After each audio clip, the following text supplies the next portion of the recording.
So self-care to me means a multitude of things, but the real crux of it is, what am I doing to make sure that I am energized and nourished and that I feel good and I have a good energy and that I'm showing up as my best self, right? No matter what I'm doing. Somebody just recently said, like, the roots have to go really deep for you to be able to go up high. Yes. Like, you went all the way in and you're Yes. like, oh, wait a second, let me see how this actually impacted my worldview. And you would have probably been fine if you'd never done that. Absolutely. But you might not be writing your one-woman show.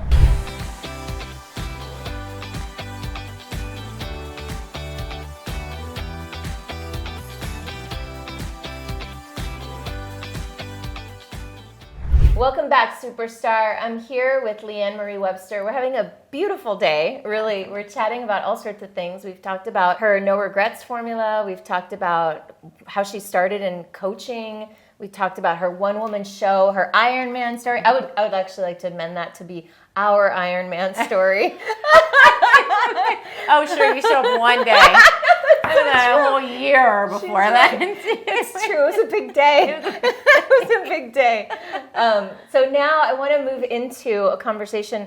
One of the biggest things I've seen you do, and I would say, I've been working with you for 8 years. Mm-hmm. And now recently, maybe 4 years ago, you really started, I think, then to take on self-care in a whole new way. Yes. Tell me what that is, and then let's go back in time and understand why you decided to take this on. Sure. So self-care to me means a multitude of things. Okay. But the real crux of it is, what am I doing to make sure that I am energized and nourished and that I feel good and I have a good energy and that I'm showing up as my best self. Right. No matter what I'm doing. Okay. Be it for my business or being on the stage or even just, hang out with friends or all of that. And so a key component of it is, I have a whole ritual. You want me to just tell you my whole morning ritual? Not yet. That's the how. I'm going to hold off on that. Thank You're going to have to wait to hear her whole morning ritual. I want to understand, self-care is taking care of yourself. And I always have to go back to why. I like to know the whys beneath stuff. And from what I've observed, you've always been someone who likes to optimize performance. Mm-hmm. Would you say that's true? Mm-hmm. You like to become better. Doing an Ironman, you got to be progressively better. There has to be kind of that desire for growth and evolution. And I would say, from what I've seen in the last 4 years, you've really decided, if I'm going to grow and evolve, this physical piece has to be a big part of that. Yeah. And you learned that maybe through the running and through Ironman, but now it seems to have spread through your whole life. Yeah. Well, would you yes, say?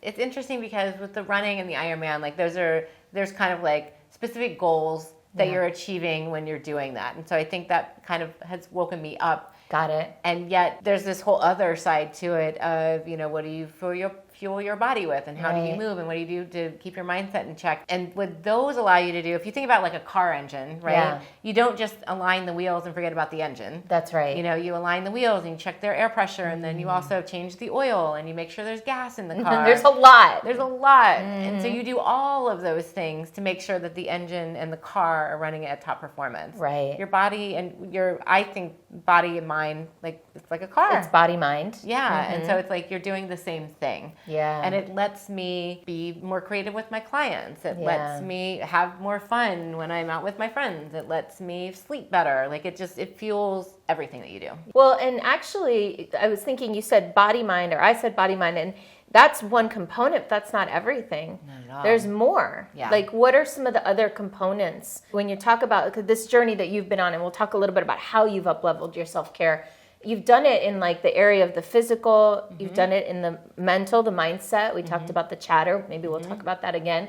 But also in the heart and in the spiritual and the emotional realms. Yes. You've done so much work there too. Yeah. And that piece, and you've helped me so much with that, because that's that alchemy that we've talked about in a little bit in some of the other videos, is knowing that it's okay to go there and to explore. And through that process, I sorted out that so many years later, that story that we talked about with what happened when I was 4 with my brother, I didn't alchemize part of that until 40 years later. Right. Because I didn't understand. I knew that impacted my life, and I had done some alchemy around it, but it wasn't until later when I think had other pieces, a stronger understanding of who I was emotionally and spiritually, and then I was oh, wait a second, there's still this over here. Right. It was almost like you managed just fine. Sure. You're functional, you're, nice person, all the things. And in order to get to that next level, it's like somebody just recently said, like the roots have to go really deep for you to be able to go up high. Yes. Like you went all the way in and you're Yes. like, oh, wait a second. Let me see how this actually impacted my worldview. And you would have probably been fine if you'd never done that. Absolutely. But you might not be writing your one-woman show. Right.